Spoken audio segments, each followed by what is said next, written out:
Hello, എല്ലാവർക്കും വീഡിയോയിലേക്ക് സ്വാഗതം. ഇന്ന് നമ്മൾ നോക്കാൻ പോകുന്നത് ഒരു ക്യൂബിൻ്റെ വോളിയം, സർഫസ് ഏരിയ, ഡയഗണൽ എങ്ങനെ കണ്ടുപിടിക്കാമെന്നും ഓരോ എക്സാമ്പിളുമാണ്. ക്യൂബിൻ്റെ എല്ലാ സൈഡുകളും ഈക്വൽ ആയിരിക്കും. ഒരു സൈഡ് എ ആണെങ്കിൽ ബാക്കിയുള്ള എല്ലാ സൈഡും എ ആയിരിക്കും. ഒരു സ്ക്വയറിൻ്റെ 4 സൈഡും ഈക്വൽ ആയിട്ടുള്ള ഒരു സ്ക്വയറിൻ്റെ 3 ഡയമെൻഷണൽ ഷേപ്പിനെ പറയണതാണ് ക്യൂബ് എന്നുള്ളത്. ഇനി ക്യൂബിൻ്റെ വ്യാപ്തം അഥവാ വോളിയം എങ്ങനെയാണ് കണ്ടുപിടിക്കാൻ നോക്കാം.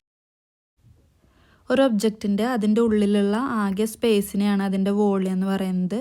ഒരു സൈഡ് എ ആയിട്ടുള്ള ഒരു ക്യൂബിൻ്റെ വോളിയം കാണാനുള്ള ഇക്വേഷൻ എ ക്യൂബാണ്. ഇനി സർഫസ് ഏരിയ അഥവാ ഉപരിതല വിസ്തീർണം എങ്ങനെയാണ് കണ്ടുപിടിക്കാൻ നോക്കാം. സർഫസ് ഏരിയ എന്ന് പറയുന്നത് ഇതിൻ്റെ ചുറ്റുമുള്ള ഏരിയ. അതായത് ഇതിന് 6 ഫേസസ് ആണുള്ളത്. ഓരോ ഫേസും ഓരോ സ്ക്വയറുകളായിരിക്കും. സ്ക്വയറിൻ്റെ ഏരിയ കാണാനുള്ള ഇക്വേഷൻ എ സ്ക്വയർ ആണ്. അപ്പോൾ ഇതിൽ 6 ഫേസ് ഉണ്ട്. അപ്പോൾ 6 എ സ്ക്വയർ. അപ്പോൾ surface area 6 A square.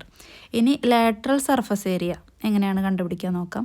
Lateral surface area എന്ന് പറയുന്നത് ഈ സൈഡിലുള്ള 4 ഫേസുകളുടെയും ടോട്ടൽ ഏരിയ എന്ന് പറയുന്നതാണ് ലാറ്ററൽ സർഫസ് ഏരിയ. അപ്പം 4 സ്ക്വയർ ഉണ്ട്. അപ്പോൾ 4 സ്ക്വയറിൻ്റെ ഏരിയ എന്ന് പറയുന്നത് 4 എ സ്ക്വയർ.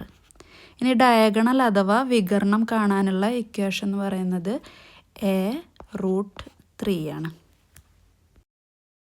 ഒരു എക്സാമ്പിൾ നോക്കാം. ഒരു സൈഡ് 3 സെൻറ്റിമീറ്റർ ആയിട്ടുള്ള ഒരു ക്യൂബിൻ്റെ വോളിയം എങ്ങനെ കണ്ടുപിടിക്കാൻ നോക്കാം.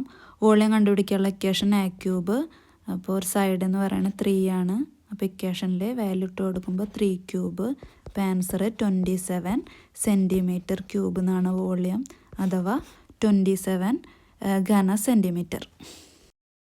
ഇത് ക്യൂബിൻ്റെ തന്നെ സർഫസ് ഏരിയ കണ്ടുപിടിക്കാം. സർഫസ് ഏരിയ കണ്ടുപിടിക്കാനുള്ള ഇക്വേഷൻ 6 എ സ്ക്വയർ. അപ്പോൾ നമുക്കറിയാം എയുടെ വാല്യൂ 3 ആണ്. അപ്പോൾ 6 × 3 സ്ക്വയർ. ഇനി 3 സ്ക്വയർ എന്ന് പറയുന്നത് 9 ആണ്. അപ്പോൾ 6 × 9 ആൻസർ 54 സെൻറ്റിമീറ്റർ സ്ക്വയർ അഥവാ 54 ചതുരശ്ര സെൻറ്റിമീറ്റർ. ഇനി നമുക്ക് ഇതിൻ്റെ തന്നെ ലാറ്ററൽ സർഫസ് ഏരിയ എങ്ങനെ കണ്ടുപിടിക്കാൻ നോക്കാം.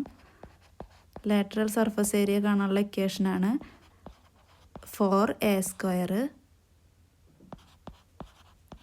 എയുടെ വാല്യൂ 3 നമുക്ക് ഇക്വേഷനിൽ ഇട്ട് കൊടുക്കാം. 4 × 3 സ്ക്വയർ. അപ്പോൾ 4 × 9 ആൻസർ 36 സെൻറ്റിമീറ്റർ സ്ക്വയർ അഥവാ 36 ചതുരശ്ര സെൻറ്റിമീറ്റർ. ഇനി ഈ ക്യൂബിൻ്റെ ഡയഗണലും കൂടി എങ്ങനെ കണ്ടുപിടിക്കാൻ നോക്കാം. ഡയഗണൽ കാണാനുള്ള ഇക്വേഷൻ a√3 3 സെൻറ്റിമീറ്റർ ഇൻറ്റു √3. √3യുടെ വാല്യൂ 1.73 ആണ്. നമുക്ക് ഇതിൽ ഇട്ട് കൊടുക്കാം. 3 × 1.73. അപ്പോൾ ആൻസർ 5.19 സെൻറ്റിമീറ്റർ.